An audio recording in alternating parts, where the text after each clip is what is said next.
September is set to be full of great movies, so let's turn on the juice and see what shakes loose.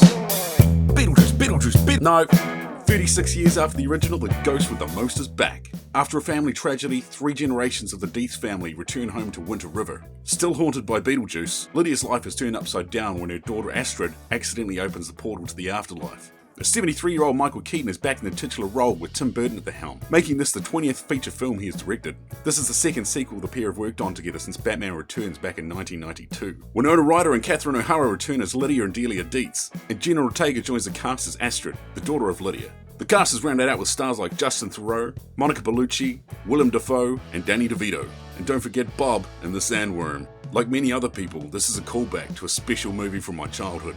I can't wait to see it. This movie looks like an absolute gem. Just watch the trailers and you'll know what I mean. When 93-year-old Thelma Post gets duped by a scammer pretending to be her grandson, she sets out on a treacherous quest to reclaim what was taken from her. This is June Squibb's first starring film role in her decade-spanning career. The 94-year-old did all her own stunts.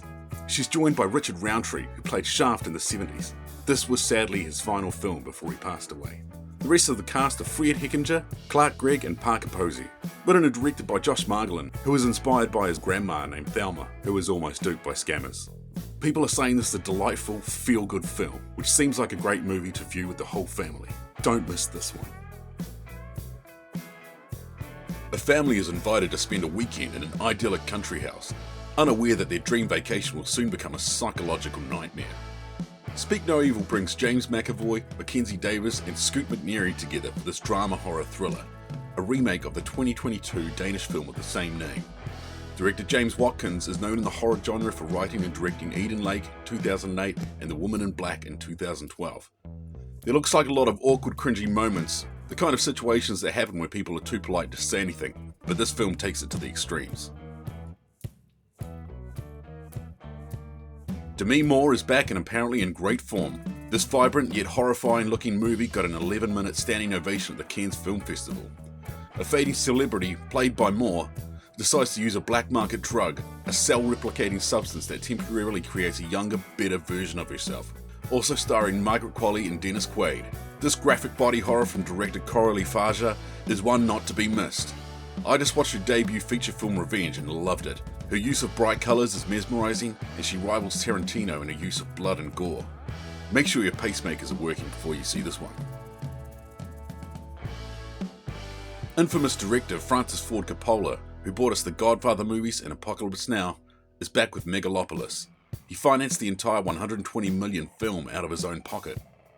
A conflict between Caesar, a genius artist who seeks to leap into a utopian idealistic future, and his opposition, Mayor Franklin Cicero, who remains committed to a regressive status quo, perpetuating greed, special interests, and partisan warfare. The film was a long-time passion project for Coppola, who wanted to make a film drawing parallels between the fall of Rome and the future of the United States by setting the events of the Catilinarian conspiracy in modern-day New York. Reviews are mixed for Megalopolis, but it draws a star-studded cast including Adam Driver and Giancarlo Esposito. It's supposed to be a visually stunning film and could very well be the 85-year-old Coppola's last film. If you're a fan of his work, it may be worth a peek. I know I will. Get ready for this adventurous family adventure starring Zachary Levi and Zooey Deschanel.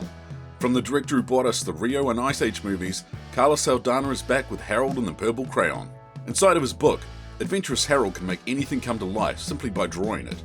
After he grows up and draws himself off the book's pages and into the physical world, Harold finds he has a lot to learn about real life. The critics haven't been kind, but it looks like good, kid-friendly fun, just in time for the school holidays. In New Zealand, that is. If you loved Lilo and Stitch, How to Train Your Dragon, and The Croods, chances are you will love director Chris Sanders' latest offering, The Wild Robot. After a shipwreck, an intelligent robot called Roz is stranded on an uninhabited island. To survive the harsh environment, Roz bonds with the island's animals and cares for an orphan baby goose. This animated comedy sci-fi stars the voices of Lupita Nyong'o, Pedro Pascal, and Kit Connor, among many others. Another treat for the holidays. The untold origin story of Optimus Prime and Megatron, better known as sworn enemies but once were friends bonded like brothers who changed the fate of Cybertron forever. This looks like a new take on Transformers, injecting a dose of comedy into the franchise, starring the voices of Chris Hemsworth as Optimus Prime and Brian Tyree Henry as Megatron. A family that has been haunted by an evil spirit for years, their safety and surroundings come into question when one of the children's questions if the evil is real. Under the direction of the man that brought us horrors such as The Hills Have Eyes and Crawl, Alexandre Aja brings us the new drama horror thriller, Never Let Go, the latest Halle Berry movie also featuring co-stars Kristen Park and Matthew Kevin Anderson. Plenty of movies for the kids this month, perfect for the school holidays. It's hard for me to pick a favourite from this month because I have a few, but Beetlejuice and The Substance is ultimately going to win out. But I'm going to have to watch them all, and you should too. What a month! Don't forget to check out my reviews for Beetlejuice, and The Substance when the movies come out. Looking forward to October's lineup with Joker Folie à Deux leading the charge, released on October 3rd. I'll see you then. Thanks for watching, like and subscribe.